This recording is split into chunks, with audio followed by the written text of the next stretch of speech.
Where's this pantheon? I ask the sword as I walk. Just keep walking. It's called the big world for a reason. The trail leads me to a city. The people of this population center are a mixed bag of humans, elves, beastkin, dwarves, and halflings. It's the most diverse gathering I've ever seen. I come to a pub and sit down at the bar. What can I get you? An older woman asks. First of all, I say, will you accept this? I offer a silver coin. She examines it for a moment. Sorry, sir. Only kingdom authorized money. I nod. I had imagined that I would face this result. Thank you, I say as I get up and walk out into the city. The sword laughs. You went from being a king to being a pauper. I shrug. I'm sure there's work to do. It's an old feeling to need to work for a living. I consult with members of the city guard to find the adventurers' hall. Eyes watch me as I enter. The experience is much the same as my time at the guild halls. I find the bounty wall and search for something to make a little coin from. The bounties are listed by rank. My eyes leave the low-level quests. Pick the one with the rogue sorcerer, or that one with the giant wasps, or the sword rambles on its preferences. I examine the sorcerer bounty. What's a sorcerer? I ask the sword.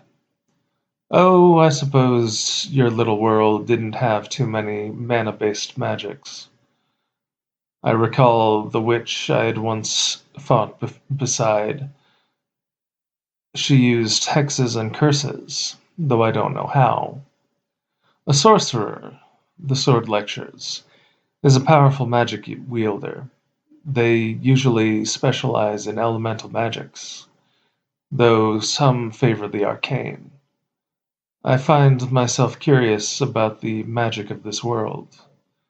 The chi of heaven and earth is dense in this world, so I wonder at the variance that cultivation can manifest.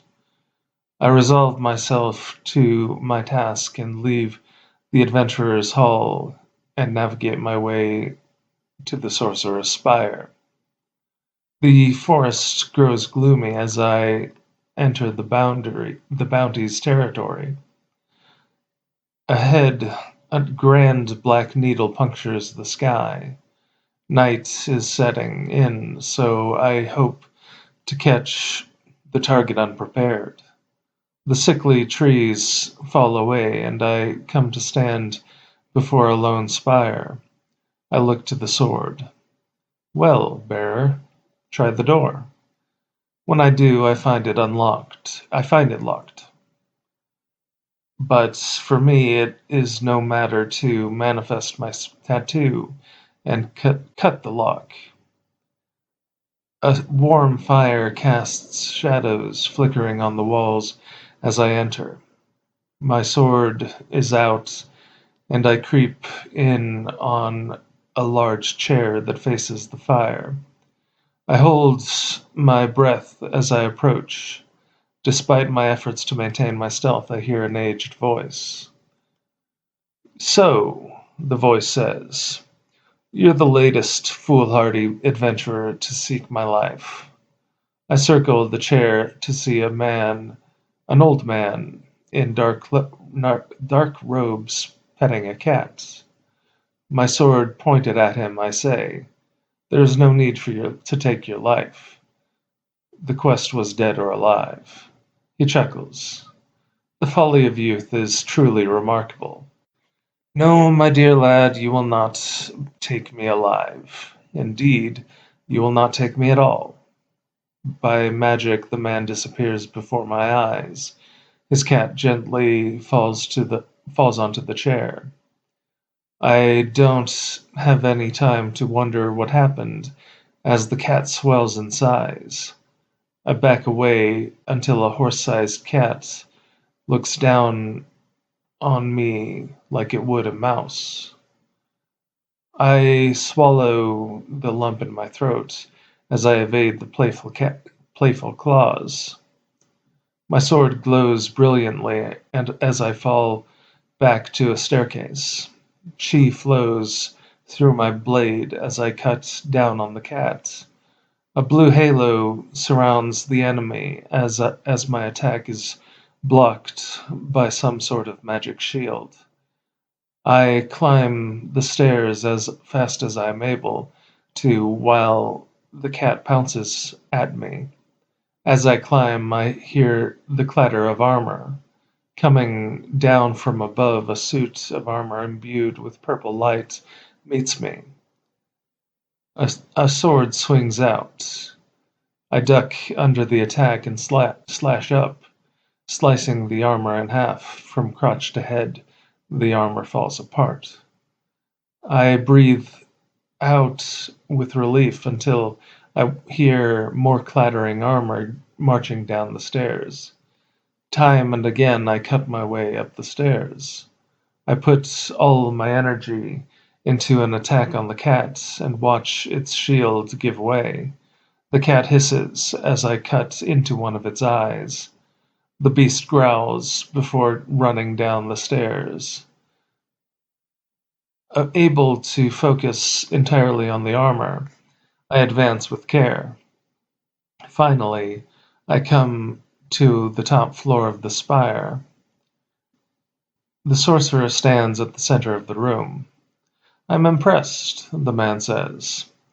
"Some would-be adventurer made it all the way up here."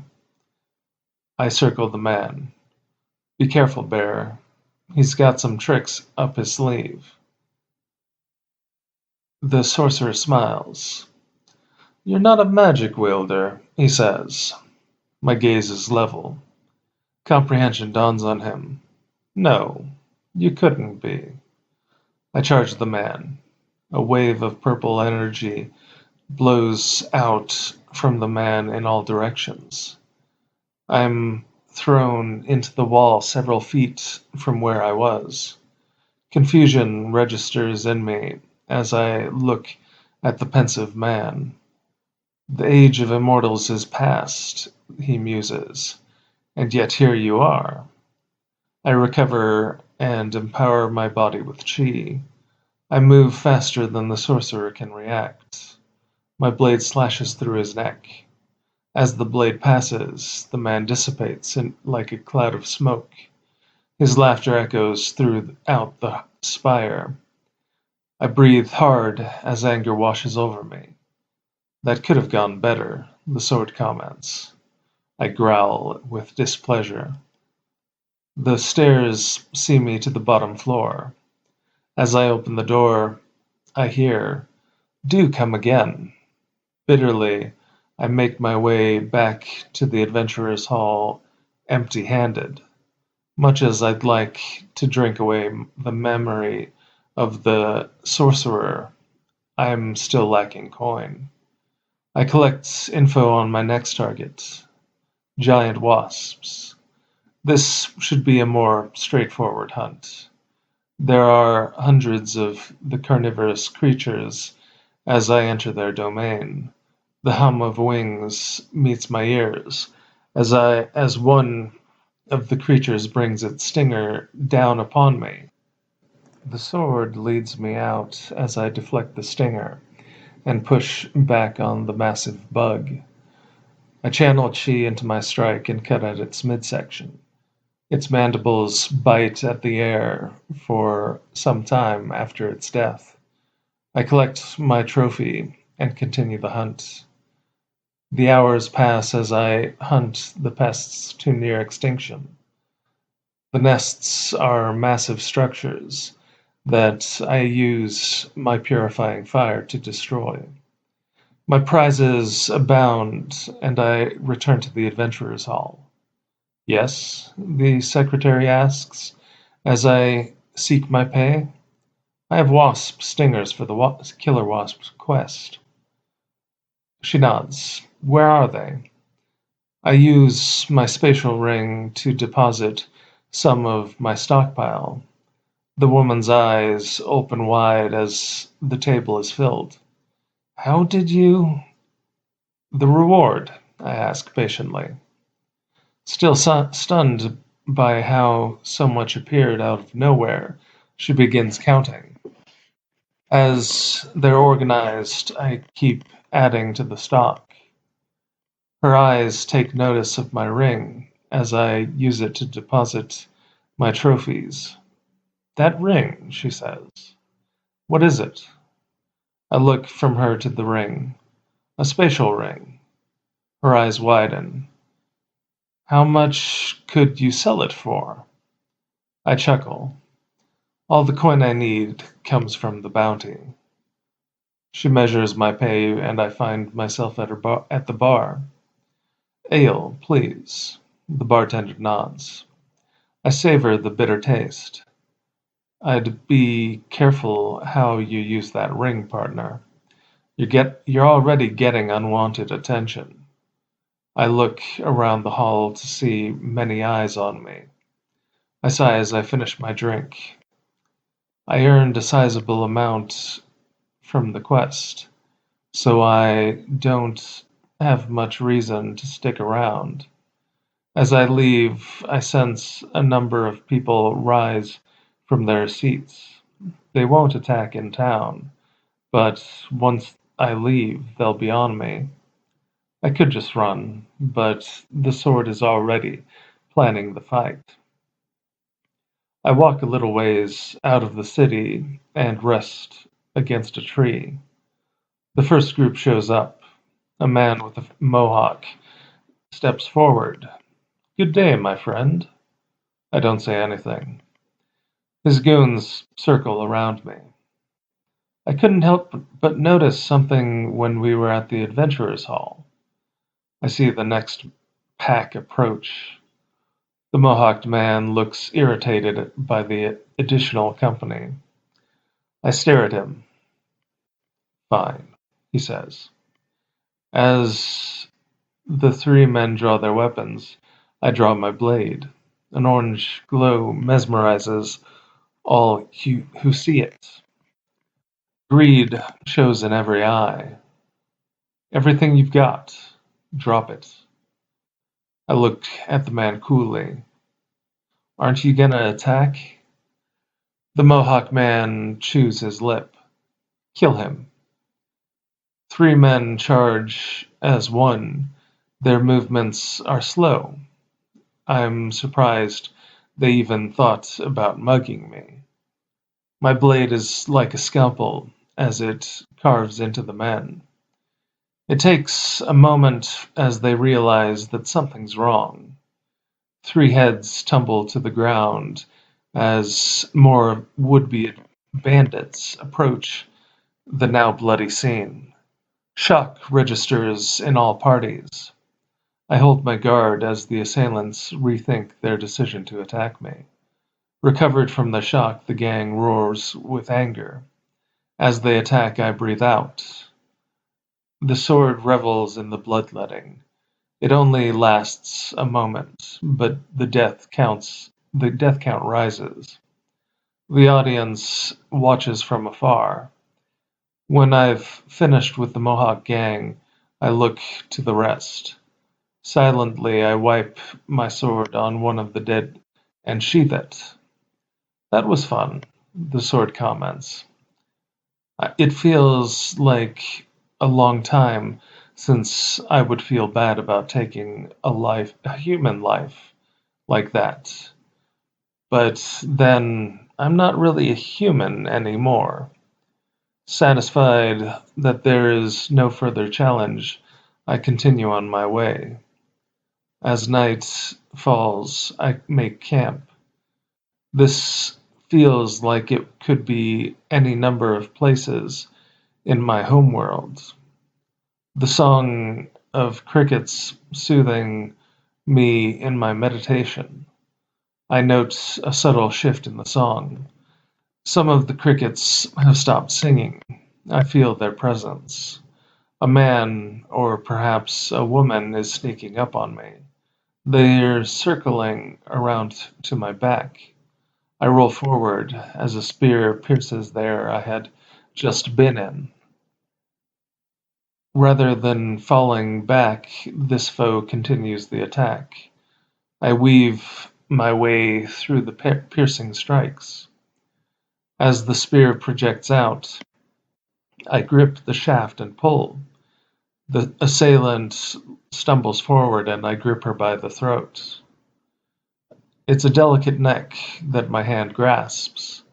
The mask that hides their face comes off, and I see a beautiful woman with black hair gasping vainly for air. I'm not above killing women who attack me, but I have a crisis of conscience as I look into her scared eyes. I throw her away from me. As she lands on her back, I resume my meditation. She heaves as she swallows the air. I try to go back to listening to the crickets and their song, but I'm disturbed when the woman takes a seat on the ground next to me. I'm puzzled. What are you doing? She is silent as she watches me. I try to close my eyes and dive into myself, but this assassin is disturbing my peace.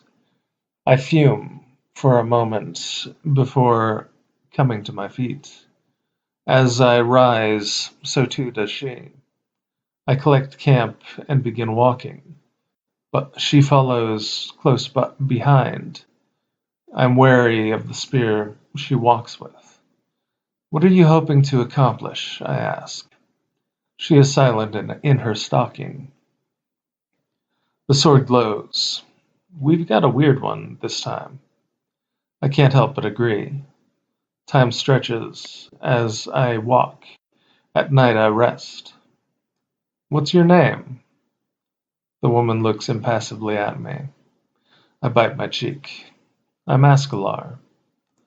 Again she gives me a stony look. With a sigh I turn inwards.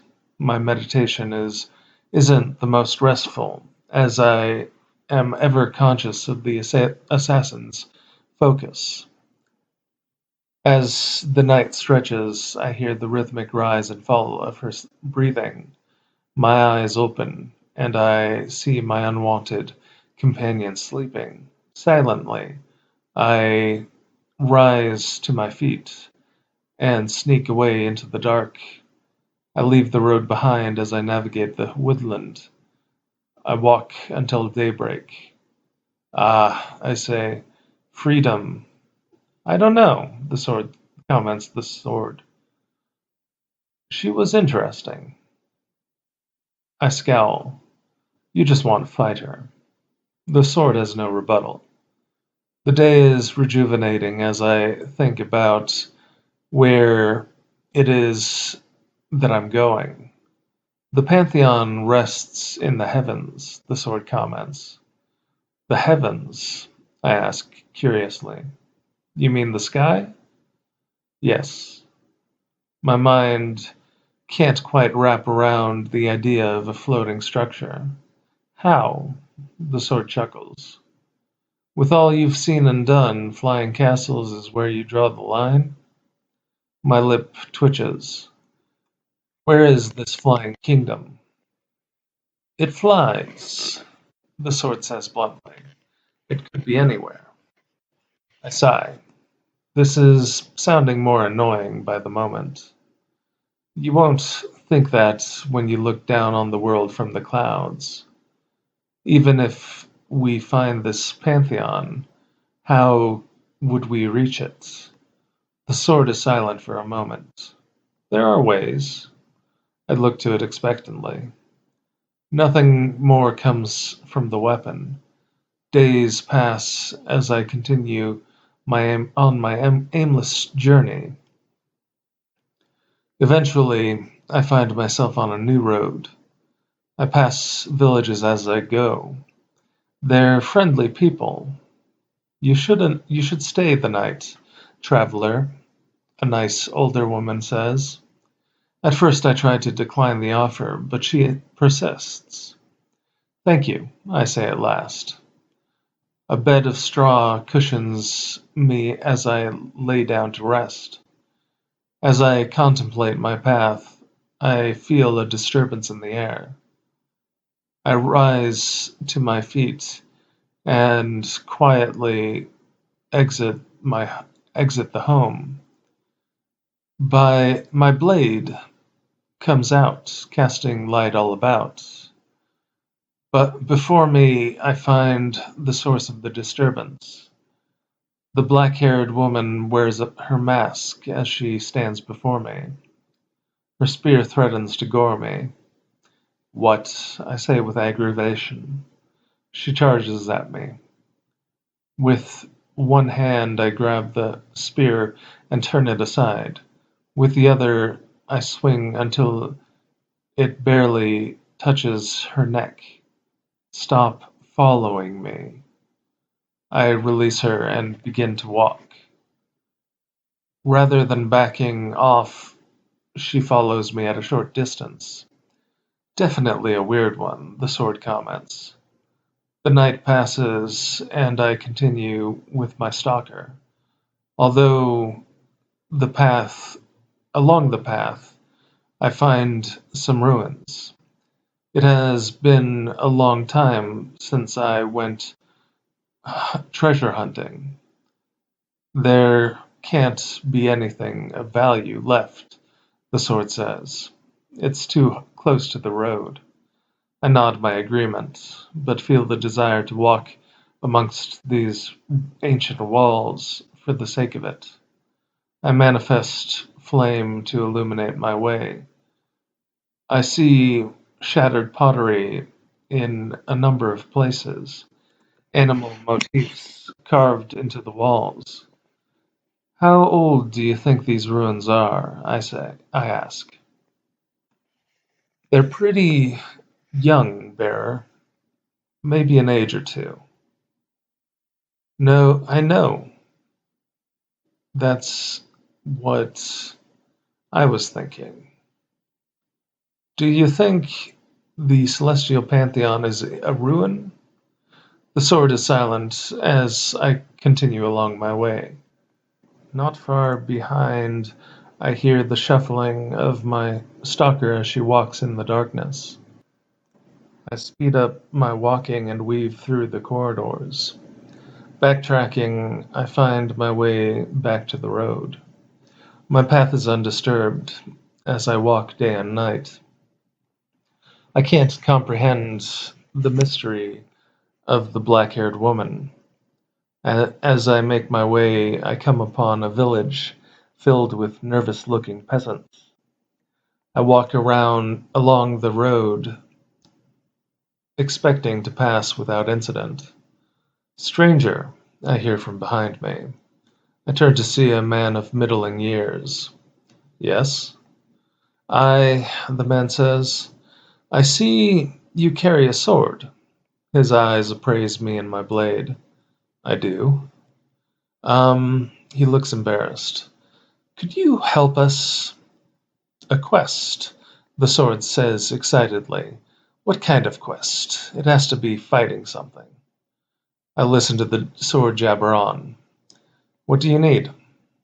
Sir, the man's back straightens. We are being plagued by a band of orcs. Every few days they come and raid our village. We can't stand against them. We will give you what we have. Please, help us.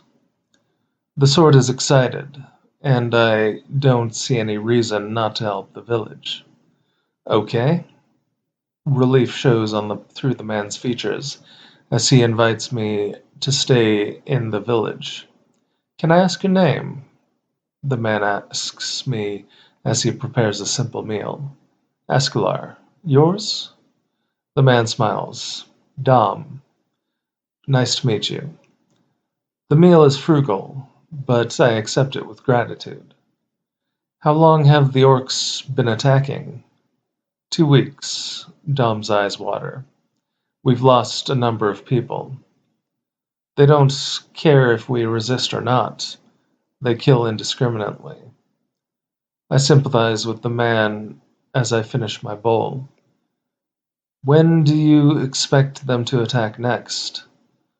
I hear myself finish the question as a scream sounds out. I'm on my feet and rushing out to find the source of the scream. My sword comes out as I see. A dozen green-skinned orcs walk arrogantly into the village. The sword glows with excitement. The orcs notice me. "Look at this," a leading orc says to its followers. "A little man would stand against us." There's always one. The gathering laughs with deep throaty mirth. I face the orc that had spoken. A massive club swings wide. I use the Chilean's gift to streak to the orc's side. My blade pokes through the rib cage and pierces the heart. I withdraw the blade and watch the stunned enemy try to comprehend what just happened. "What did you—" The orc falls to its knees, and then dead to the ground. The remaining orcs are similarly dumbfounded. As they recover, I hear a guttural "kill him" as one the monsters charge me. I use the Chilean's grease lightning with my blade held parallel to the ground. I cut through half of them at the belly. Viscera and gore falls out of the doomed orcs.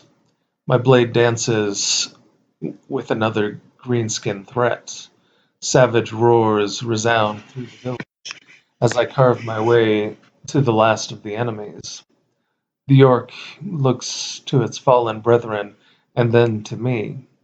With a snarl, the orc turns to flee. I take the sword with both hands and raise it over my head. I throw the sword with force into the retreating monster. It falls dead to the ground. "You threw me," the sword fumes. "No one's ever thrown me." I smile. As I turn back to the village, I see a face I'd hoped I'd seen the last of. The black-haired beauty observes me as I see the quest giver. He doesn't have much to offer, but he compensates me for my work. "Thank you so much."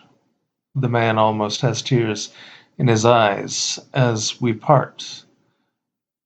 I don't get far as the assassin comes to walk at my side. At least she's not attacking me, I think. I walk on day and night. She disappears sometimes, but she always returns.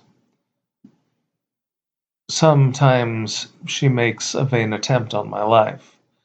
As she attacks me, I throw her spear aside and grip her by the throat. I squeeze, cutting off blood and air. "Why are you following me?" I emphasize every word. Her lips move like she wants to speak. I release release some of the tension of my grip. She croaks out, "My mistress." I throw her back. "What about your mistress?" She gasps for air. As she recovers, I can't help but notice the fear in her eyes. "Speak," I command. "My mistress knows." She hesitates. I purse my lips. "She knows why you've come." I'm puzzled. Why, then, have I come? She looks away. I don't know. I find myself doubting that. And I ask, "Your mistress wants me dead?" She shakes her head. "Then why," I seethe, "do you keep trying to kill me?" "Test," is her response. I bite my cheek. Will you lead me to your master? Again she shakes her head. I sigh and continue walking. This plague of a woman follows me as I try to find this damned pantheon. A city presents itself, and I feel the call of strong drink summoning me. My shadow follows me to into the pub, and sits at my table. You know, I say, you could just as easily stalk me from another table. She looks impassively at me. What can I get you to? The barmaid asks. Ale, please. All right. And you, miss? The assassin thinks for a moment. Ale. The barmaid nods and sees to our drinks. Soon we both look at one another from over the rim of the ale mugs. You know, if I failed your test, I could get seriously hurt. She is unapologetic. Then you would be unworthy of your goal. I sigh. And what is this goal of mine? She is silent. I imagine it has something to do with the celestial pantheon. She looks at me evenly. Who is this elusive mistress? The stalker simply sips at her drink. My lips make a line. Fine, then tell me your name at least. Her mouth twitches. Elizabeth. I smile. A smile of victory comes over my face. I'm Askilar. We sit in silence as we take our time drinking. I purge out my system as we drink and retain a sober mind, while she grows rosy in her cheeks. As I get up, she unsteadily follows suit. Out in the dark, I begin walking. I hear her shuffle her feet to keep up with me. She stumbles, and I hear her fall to the ground. As I keep walking, I can't help but notice the attention we've drawn. I sigh. I can't leave her like this. I fall back and lift her onto my back. I think to leave her spear, but decide to take it with us. I walk, unhampered by my burden. She'd be light even if I wasn't empowering my body with chi. I walk onwards until I find a suitable place to rest. I set her down gently and take up a cross-legged position. My meditation carries on well into the morning. Elizabeth stirs with a groan. You don't handle your drink well, I comment. Alarm comes over the woman as she searches for her weapon. It rests at her side, and I watch her eyes narrow. Calm down, I say as I pick the spear up. I offer the shaft to her and release the weapon. She stands while I remain seated. There's a river through the woods over there. She hesitates before moving to the water. I debate walking away while she's busy, but she'd just hunt me down again. I decide to wait for her. She returns with clear eyes, gauging me. As I rise to my feet, she backs up a step. With a shrug, I begin walking. She waits a moment before following me. The land of the big world is the lands of the big world are expansive, and I see many villages populate the land. All of them are a blur as I move onwards. The Celestial War was devastating, the sword lectures. The immortals challenged the power of the gods. Time was that both existed in synergy, but that peace was eroded over the course of millennia. Each side was vain. Their pride, the pride of the immortals, almost rivaled that of the gods. My bearer at the time lost his life in your world. The sword carries on while I try to study the terrain. A mountain reaches into the heavens. The trail does not turn from this monolith. You know this mountain? I ask Elizabeth. She shakes her head. I decide to follow the trail and get a proper vantage of the region. At first, the temperature is warm as we begin our ascent, but as we climb, I note the change. I've never climbed a mountain, but I can tell that the climate only becomes harsher as we advance. I'm comfortable, but I'm aware of my companion's difficulties. I imbue her with warming chi, as she has no trouble keeping up. I feel her eyes piercing my back, and wonder if she won't just attack me while we climb. She doesn't. The trail winds its way up until we stop before a large temple. It's striking to find such a structure all the way up here. The warmth radiates out from the temple as we enter. The grand hall is empty as we approach a central partition. About time you brought fresh wine. I was on my third to last cask. Leave it there, and carry my blessing, or whatever. I know that voice, the sword elates. I look to the blade. It's Bacchus, god of wine and merrymaking. I look to the partition. I did not come with wine, Bacchus. Silence rings out as I see a shadow move behind the obstruction. A giant of a man walks out to view us, dark-skinned with a horseshoe-shaped bald spot on his white-haired head.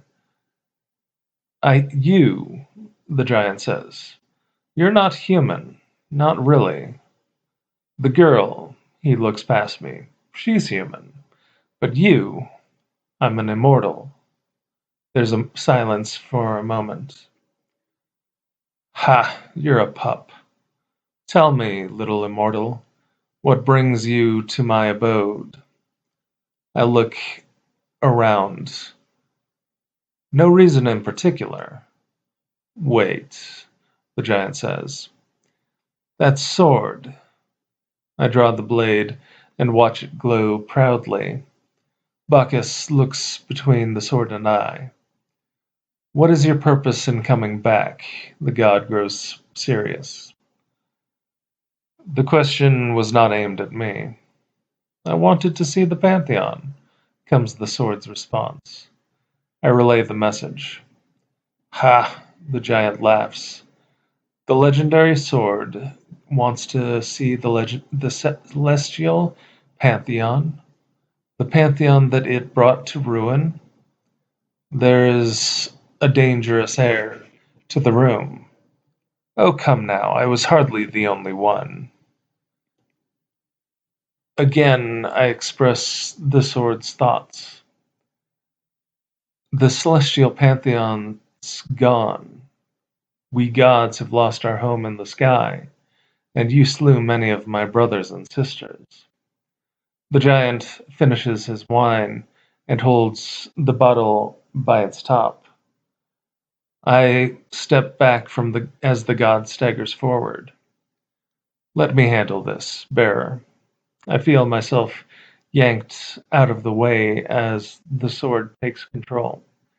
We face off as neither side seeks to strike first. Eventually, the sword rushes forward. I feel chi run through the blade as it slashes down. The bottle blocks the strike without a scratch. The giant lumbers forward and swipes at my body with a huge hand. The Chilean's gift moves me with speed to the enemy's side. The flat edge of the blade swings wide to strike the god in the kidney. Wine and bile spill to the floor. Ugh! Bacchus groans. A waste of good wine. The god's anger spent, he returns to his partition. A cork pops, and I see the silhouette of the god taking a long swig. With a belch, Bacchus comes out again. Can't blame you, he says to the sword. Something was bound to happen with so many immortals, though I do regret the scourging. If you're looking for the Pantheon's ruins, travel west. Now, off with you lot. You sour the wine. The sword is excited as we walk out of the temple. West, I have a good feeling about this. I look to Elizabeth and feel almost as lost as her. The descent takes some time, and I find an appropriate path to follow. Night comes over the world, and we settle down around a campfire. What did he mean? I ask the sword. That you brought the Pantheon to ruin. The sword is silent for a moment. He was exaggerating. I mean, I may have played a part in, well, what? I demand. My bearer at the time, he, well, assassinated the celestial emperor with me. My eyes widen. Why? Oh, reasons that seemed important at the time. I sigh and turn my focus inwards. My soul is unified. The demon part of me brought discord when I first brought my soul world together. Now it is as much a part of me as my human side. I drink in the chi of heaven and earth and feel my soul expand. I am conscious of my companion's scrutiny, but I do my best to ignore it. Night passes, and at some point Elizabeth closes her eyes to sleep. I wait patiently for her to rise. She wakes with the dawn, and I rise. The journey continues for many days. My companion sneaks off from time to time to hunt and forage, and when she returns, she often tries to kill me. She's like a bee that doesn't care how big a person is. You, you said your mistress knows my goal, I say. Did she mention that I would be searching ruins? Elizabeth says nothing as we walk. On and on, the big world merits its name as I seek out a dead pantheon. Great lakes are awash with life as I pass them. Birds walk along, occasionally pecking at something hiding just below the surface of the water. It takes an afternoon to just watch the serene sight. It's just some birds, the sword grumbles. We should keep moving. I ignore the sword and focus on the moment. We move and we move on and we pass villages full of curious eyes. Rather than getting caught up in the woes of peasant life, I march onward.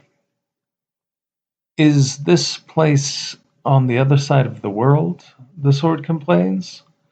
I would ignore the sword, but it expresses a question that I had hadn't given word to.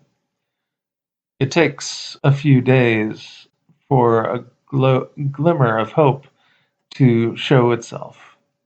Something is on the horizon.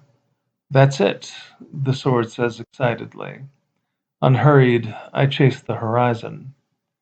Whatever it is, it looks like a city. Some buildings are crumbled into dust, and vegetation spreads from building to building.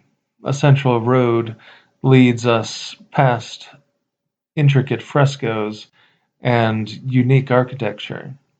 I feel eyes on me as I enter the heart of this celestial city. My hand finds my blade as we stand before the gleaming castle. And Bacchus said it was ruined. I continue onward as my eyes move from building to building. The steps up to the castle glow like rainbows as we pass.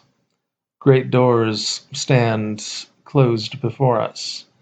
As I as I stand before them, thinking about the other entrances, the doors open. The grand hall opens before me. It stretches on for a length I couldn't measure. Statues populate the hall, most of which have crumbled into nothingness. But those statues that stand are regal figures. What are they? I ask. The sword glows. The idols of the gods. Those crumbled statues are the gods that have died. For as far as I can see, the shattered remains of the dead gods far surpass the number of the living. Elizabeth walks somberly after me. We walk for a length of time that I cannot measure. I have I had no idea there were so many gods. The children of the Titans have been around far longer than mankind. I nod my head. What did you hope to achieve by coming here? I ask. Oh, no reason. Just wanted to relive the past. The deeper I dive into this tomb, the stranger the living gods become. Beasts, both familiar and alien, are gods like Bacchus. His statue is easily identified by its size. Finally, there seems to be an end to the idols. A grand throne stands on a raised platform, the celestial emperor's throne. For what purpose have you returned? Comes a woman's voice. I look around to find the source. A beautiful woman in a white dress walks out from the statues. I had no reason. The sword co- comes the sword's response. It said, I begin. I know what it said, immortal. The woman looks displeased. Come here, dear. Elizabeth leaves my side to join the woman. So, you're the mistress, I comment. Why were you so keen on killing me? I wasn't. If you should have died, it would have been your own failure. But you didn't. Now, though, she looks into my soul. Prove your worth and cast the blade down, that it may atone for its crime among those it has ruined. I feel an eyebrow raise. And why would I do that? She looks unmoved. The sword is a curse. If you do not rid yourself of it, it will bring you to ruin. I look to the sword. Did you get what you wanted by coming here? Yes, partner. Let's go. I begin walking away when I hear a gnashing of teeth. Do not turn your back on me, immortal. Unperturbed, I continue walking. Elizabeth, take my blessing and kill that man. I feel magic in the air as I turn to see a spear tip nearly impale me. I wind around and release my sword. We posture against one another. I'm confused by the white mist that consumes her eyes. She's been enthralled, bearer. I nod. Her movements are faster than any other time she tried to kill me. She has the advantage of range, and I try to keep up with her routine. I imbue destructive chi into my sword and chop down on the spear. A scratch is all my attack achieved. I fall back. You can't fight her half-heartedly. The sword expresses my thoughts. But I don't want to kill her. The Chilean's gift brings me behind her. As I go to knock her out, the back of her spear knocks me back. I stumble and she swings the spear into my side. Don't make me kill you, Elizabeth. Her gaze is foggy as she jabs at me. I decide that I have no option left but to bring down my own fury. I feel my muscles expand as chi flows into them. I go on the attack with strike after strike, knocking into her spear. Her fingers slip under the onslaught, and my blade cuts down on her head. A line of red slides down her face. Her misted eyes clear, and she looks to me confused. I lift my blade. It was only a flesh wound, but she falls to her knees trembling. Immortal, the angry goddess says, if you leave with that sword, we will hunt you through any world. Release it and live. I pay no further attention to the woman as I navigate my way out of the celestial city. Well, I ask, any more fights you want to pick while we're on a streak? The sword laughs. I've got a few ideas.